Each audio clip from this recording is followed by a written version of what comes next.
mai te reo Māori. E te iwi, tēnā whakarongo mai, i tēnei wai a tā tino pai, hā kua ana ki te tāringa, e mihi ana ki ngā kaumātua, I kawea mai rai ngā tikanga, ao tātou Kia ora e te iwi, apologies, we announced the song to be included with our previous podcast, but we're not actually able to use it due to copyright reasons. So for that, we have decided to change the song to Mania Poto. Kia ora e te iwi. E te ti e te tā, he ngā hau e whā, kei ngā kai whakarongo o tēnei punua pāho, nau mai, hara mai, nau mai, huki mai, ki te mato o te arero. Anei mātou, ngā kai whakahaere o tēnei punua pāho, ko te maora rurehe. Kia ora e te whānau. Ko Sheilai, nā, te pua wahine o ngā puhi. The best. E he pēki mihi ki tētahi pōtai o te rohe pōtai, tētahi manu o te kāwau māro, ara tuku hoa, nā te waitomo tanga o Ngāti Manipoto, ka Rangihurihua tēnei. Kia ora, mōrena. Mōrena Rangihurihua, ko ai koe no whea koe. Kia ora, Luke, kia ora tātou katoa, ki ngā kai Whakarongo hoki. Ko tōku ingoa, ko Rangihurihua McDonald, no te nehe nui a hau, no ka whia moana, no te taihau auru, arā ko Ngāti Maniapoto te iwi, ko ngā marae, ko marokopa, ko te korapatū, ko pōhatu iri hoki. Ai, kia ora tātou. Kia ora. Kia ora. E me mohi o mai koutou, ko te kupu Joe, nā Rangihurihua te tuatahi. Kia ora, Joe. Kia ora, Joe. Kia ora, Joe. Go. Joe Blocks. Joe Blocks. Tangata tuatahi ki tērā. Me mohi o mai koutou e rua ngā wāhanga o tēnei punua pāho. Te kupu o te rā, tuatahi, tuarua, we te reo. So, two parts to this podcast. First, we do kupu o te rā. Second, we look at some we te reo. And then thirdly, we talk to our friend who's joined us today. So I'll throw it over to you, te maora. Ia te kupu o te rā. Ai, kia ora tātou. Ki roto i a mātou o te ringatu, ko ki ake, ko te kupu o te rā, he whiti, nō roto i te paipera. So we look at verses from the Bible. So I've taken two verses here. Firstly, I'll read them out in te reo Māori and then in te reo Pākehā. So as someone who's trying to whakapono ki te atua, but as well as believing in atua Māori, I always try to look for the links and where do these two kaupapa marry one another. So here's our whiti, no kēnehi, te upoko tuarua whiti ono me te whitu. So Genesis chapter 2, verses 6 and 7. Engari, I pupu ake he kohu I te whenua, nā reira I whakamākuku te mata katoa o te oneone. Nā ka whakaahuatia, te tangata e ihoa e te atua he puehu no te oneone, a ka whakahāngi ana e ia ki roto ki ona pongo ehu, te manawa ora, a ka wairua ora te tangata. So I'll just go and do that in English. But there went up a mist from the earth and watered the whole face of the ground. And the Lord God formed man of the dust of the ground and breathed into his nostrils the breath of life, and man became a living soul. So for me, he uria hau o tūhoi, we believe that we are descendants of the Mist Maiden and the mountain. And so this basically talks about when there was no rain sent to earth by God. The mist arose just out of nowhere. And so for me, I'm like, that kind of relates to our Genesis story. And then the second verse talks about God forming a man out of the earth and then blowing into his nostrils and he came alive. You know, ki roto I a tātou whakapono Māori, nei, the wahine was fashioned from the earth and the hongi happened and she came alive. You know, for me, there's correlations, and I believe that there's kotahi te rāka o te māramatanga. So there's only one, tree of great understanding, this thing. And all of the religions, I believe, are just branches, and they all lead back to the same place anyway. Well, no. He whakaro, koe rā, tātātou kupu o te rā. Blew into her nose. Yeah, like... Oh, he hongi hau. Try that one on the marae. The reverse hongi. The reverse hongi. You don't want the emoji, Ia, hoa anō, koe rā tātātou kupu o te rā. Tēnā koe te maora. Kia ora. Shay Dogs Vlogs. Ia, te Te Reo. A mātou Te Te Reo. With the Te Reo. Morena kia tātou. Ko tā tātou kaupapa Te Reo I te wiki nei. Ko ngā rerenga kaimahi? Ai, Rerenga kaimahi. No reira, nā tatara I, mā tatara e. So, nā tatara E, kōrerana mō te wā hipa, so it's talking about past tense. Mā tatara E, kōrerana mō te wā heke, so future tense. Ko etahi ture, mō te whakamahi wenei tū rerenga, me kaua e whakahangu I wera rerenga, koe rano. Me kaua e whakahangu, ka mutu me poro? Me poro te I tuarua. Oh. Me kaua e whakauru I te I ki te rerenga e timatana ki te mā. So, kaua e whakauru I te I ki aua rerenga e rua. no reira, hea Haunga te I, like, tūturu mo te nā tatara E. Te tai tauira? Ai. Ai. Yeah. Kia roha mai. So, hei tauira, nā wai te āporo I kai, kei te tika tērā. Hoi anō, kei te he tēnei, nā wai I kai I te āporo. So, me poro te I tuarua. E no reira, ko tērā rerenga kei te ki, ko kai kītia e te āporo. Ai, Nā wai ai. kai I te āporo. Ai. Someone's already eaten it. Who ate the Yeah, Who who ate ate it? it? Ai. Yeah. Nā wai patero. Ai. Yeah, and he orite mō te rere kaimahi wā heke. So, mā wai e patero nā. Mā wai e patero. Mā wai e kai I te aporo kei te he tērā, ne? I te mea kei kua whakaurua te pū I. No reira, e tika ai me pēnei ke, mā wai e kai te aporo. So, who will eat the apple? Ka pai. Ka matu me kaua whakahangu we rā rerenga. Yeah, Mā wai e whakahangu. kainea kei te he tērā. Yeah, kei te he tērā, ai. He tauira Rangihurihua o tērā?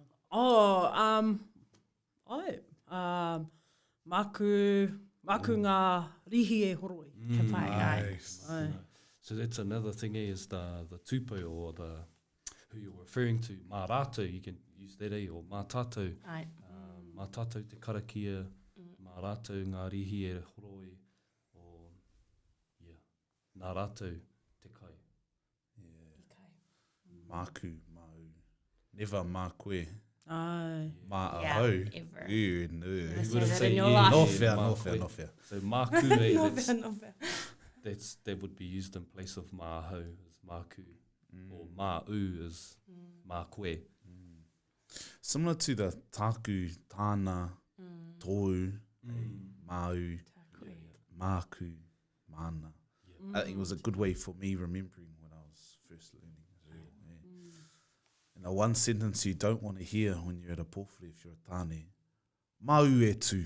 Mai te whai kōrero. Mau te whai kōrero. That's a new year. Mauri e mai o tarau poto ai. Yeah. Te tae. Panekoti. We do the what? No, I don't understand. Karakora Māori.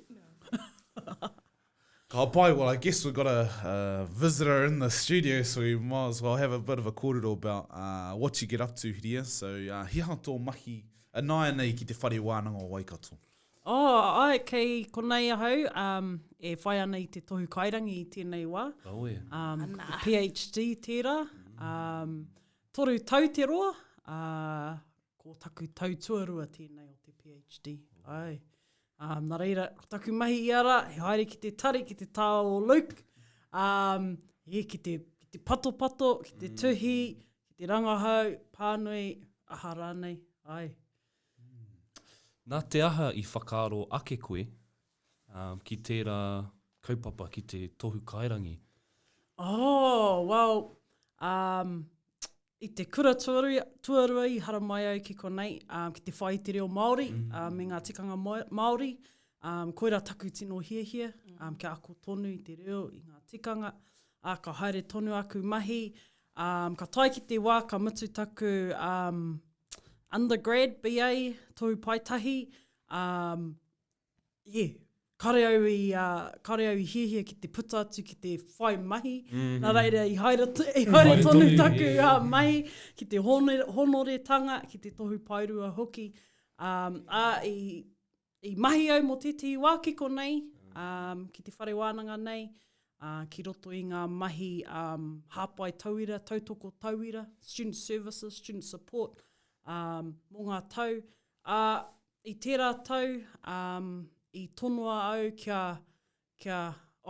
i tonoa au ki tēti karahipi, and i whiwhi au i te karahipi rā, ki te mahi taku PhD. Ki te kore he karahipi kare pia au e whai, i te mea he nui te moni, he nui te utu, ki te whai atu i te tohu kairangi, a te waka tai koe ki ngā pepa graduate, kare tautoko ngi ana te tauira e study link.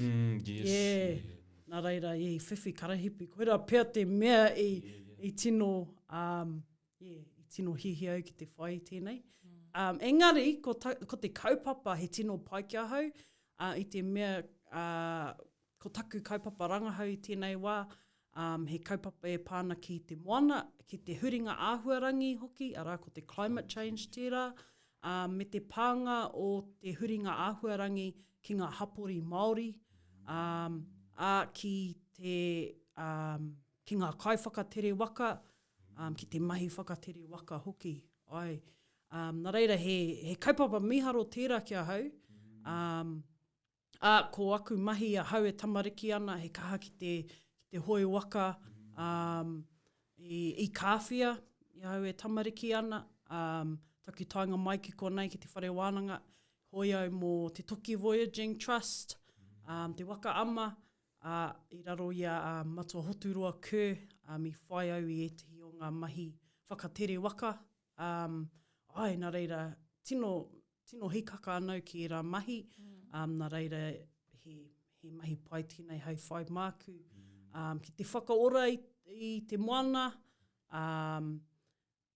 te tūmanako, ka ora anō te moana i te mea i tēnei wā, e mate haere ana ngā ika, ngā tohora, e rā mea, he nui ngā para ki te moana, e whakaputaina ana ki roto i te moana, a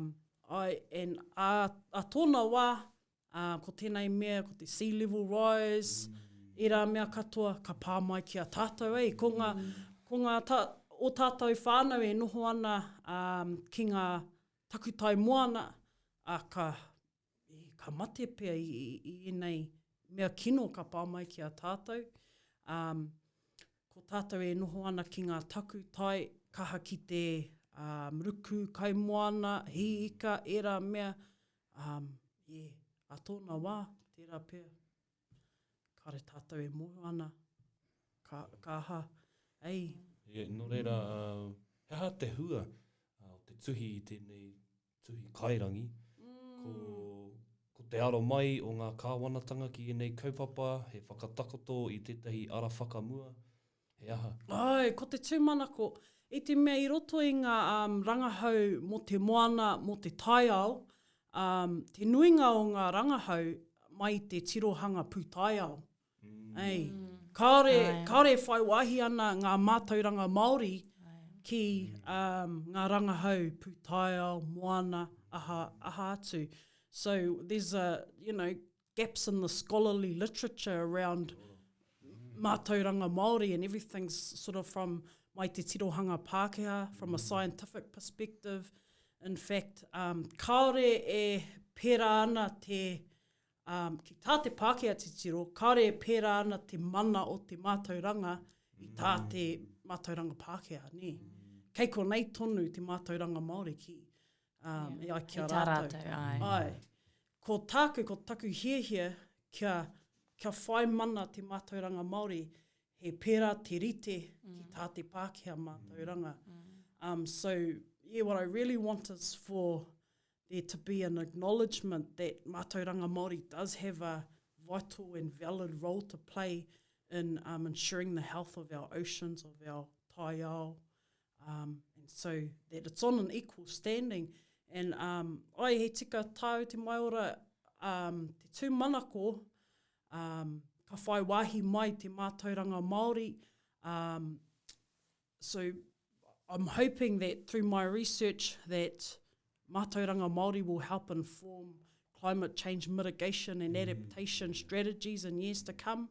I know there's a little bit of work being done in that area, but still, what I think, not enough Māori input into that space at the moment. Yeah, so koira taku hia, moaku mahi. Yeah. Rawe. Rawe, tino. Yeah, and that's one of the stereotypes too, with students, is that poor, being poor students. And it's definitely a barrier for higher education, But would you say that for master's level and PhD level, there's more scholarship opportunities, or does it become more finite? No, I think, for me, when I went into my PhD, through the PhD process of application to the PhD, you automatically apply for the PhD scholarship as well. Okay. So by just enrolling, your name goes into the bucket for the PhD scholarship. So I think all my mates that I'm on the PhD journey with at the moment, most of us have got the university PhD scholarship. Yeah, so I would say there are a lot of opportunities. If you're a high achieving student, you're committed to the mahi, that there are opportunities at that level. I waimari e ahau I whiwhiau I tete atu karahipi o waho o te whare wānanga, mai te Moana project. Yes. Yeah. So, and mai o tātou iwi he karahipi anō, mai Apuhi, Maniopoto, Tainui, Waikato Tainui. Maniopoto, political here. Yeah, so plenty of opportunities. Like I said, StudyLink doesn't usually fund this level of study, but yeah. And mea he kaupapa e ora ai o tātou iwi, hapori, ka whai pūtea. Yeah, if it's a research project that's going to have some real impacts or benefits for our environment, our people, our community, health, there are plenty of funders out there that will support that sort of mahi, I reckon. Yeah. And that's the beauty too, the scope of the kaupapa that you can follow is, is pretty much limitless. Sometimes people are doing the mahi, but doing the masters and the PhD is just about putting that to words,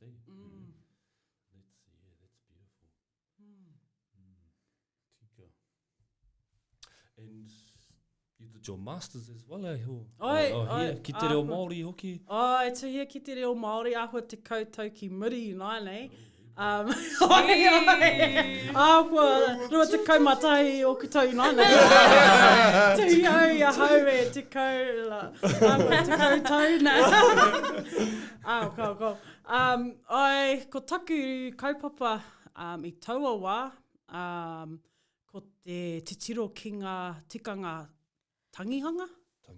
Ai, ko taku kaupapa, tiro ki te tapahi makawe te tangihanga. Ai, yeah, kare au mohe ana mehe me kua rongo koutou mō tēnei tikanga. Engari, ai, te matinga o tetehi, ko te wahine pea o te tāne, ko ngā tamahine pea o te tangata, ka tapahi i ngō rātou makawe, ka tukua ki te taho te tūpāpaku, tanu mi ai. Ai, koira te take o taku Kiore Fiore. Kiore Fiore. I te matingo taku kuia, rua tau ki muri, tapahia katotia o ku makawe haunga tēnei wāhanga. Wāhanga, ai, tuku a ku makawe ki tōna taha, ki te rua, ko taku aroha tērā ki tōku kuia, nāna au I whakatupu, nāna au I whāngai ki te reo Māori, ai, ko taku aroha tērā, ia hau I roto I tērā ao pauri, ko taku hiehia kia ho atu I taku katoa ki aia.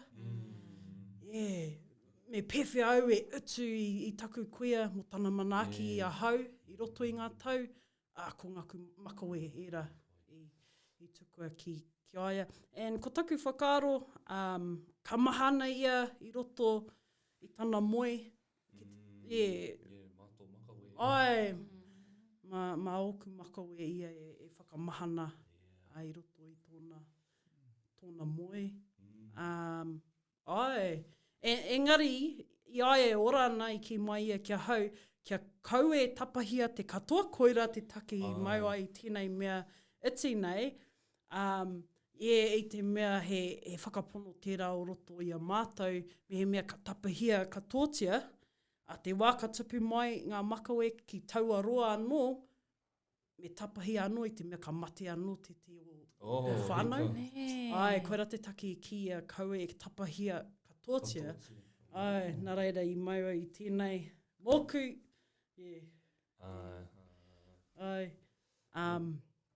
Ai, tērā piokonga mea kare kite ana I a hauai ka kite I taku I aku makawe. Te me pāpāhotanga tēnei. I te whakaroa hau ki oku ake makawe, ki te heua te katoa. Ka pā mai era tikanga ki ahu. Well, kei ia whānau o nā ke tikanga whakapono mō ngā makawe. Ko etehi e ki ana I a koe hapu ana, I te wahine hapu ana, kau e tapahia ngā makawe. Kei ia whānau. Etehi e whakapono ana, kau e tapahi I ngā makawe I te pō, ngā maikuku hoki. Nā reira, kei tō whānau, mau e pata atu kia rātou, hea ngā whakapono, engari, kia mātou koira ngā whakapono. Ai, en kua mahia tēnei tikanga, te tapahi makawe, te tangihanga, I roto I tōku whānau, mō ngā reanga, reanga, ai, nā reira, koira taku hiehia kia rangahau I tērā tikanga, hea I pēra ai, hea tātou e mahi ai enei mahi awarere ki itehi. Engari, whakapono no tātou, no tātou te Māori. Ko te tauira tuatahi pia, ko te tapahinga o ngā makawe o taranga. Ka tākai a Māui, ka tukua ki te moana. Tērā te mea tuatahi ki te au, te tauira tuatahi. Ko te pōhehe kua mate a Māui, engari I te ora tonu. Mā te makawe pia I ora tonu ai a Māui. En kei te paipera hoki ngā kōrero mō ngā makawe, Kāre whakai kia kuti o makawe. Kōrero ai kia, look, have you shaved before, bro? No, so, you must be a Christian. Kei o tātou whakapono ai. Rua kēnana, before you went to jail. Ko Cain Abel?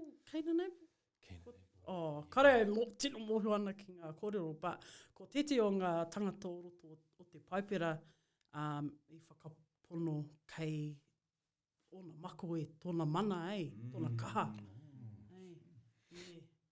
Ka titiro ana koe ki ngā tangata take o Turtle Island o Amerika, kei a rātou o rātou makawe. He maha ngā whakapono mo te makawe. He awa tērā, kaupapa. I'm intrigued though now. Yeah, o are ki te whanui taku i tuingaroa ana. Me, ana koe. Where can we find your tuhingaroa? Yeah, it's open access, Research Commons, through the Waikato website or Waikato Library, or probably just even type it into Google and it probably comes up. My name, Rangihurihua McDonald, into Google probably comes up. Soon to be doctor, tāku tā. Te tūmana A te koa. rātou, aputi tērā. Hoi anō, kia ora tātou. Kia ora, tēnā tātou. He pī ki mihi ki a koe. E mara, he kaupapa pai rawa tērā. Tō tahi, mō ui are. Tō tahi, mō tō tohu kairangi, e te tuarua, te kaupapa o tō tuhinga, tuhu pairua, rawa, era kōrero, erua. I wareware i au, he wāhanga anō tēnei puna pāho, te waiata o te wiki, e nā Sheilai, whakamāra mai tērā. Masha, kia ora. No reira, ko te waiata o te wiki, e ki ana, actually, te ingo o tēnei waiata, ko ki mai nei a te wharehuia, ko era te ingo. Kei te kōpai, ko te reo ki a wana, te mea a te panehiretanga o te reo. And tēnei waiata, e kōrero no ana mō te whakahokinga mai o te reo Māori, mai te mata o te pene, ki te mata o te arero. Kapai. And ai. He mea tito nā Timoti ni. Ai, yeah. Kia ora tātou. Tēnā tātou.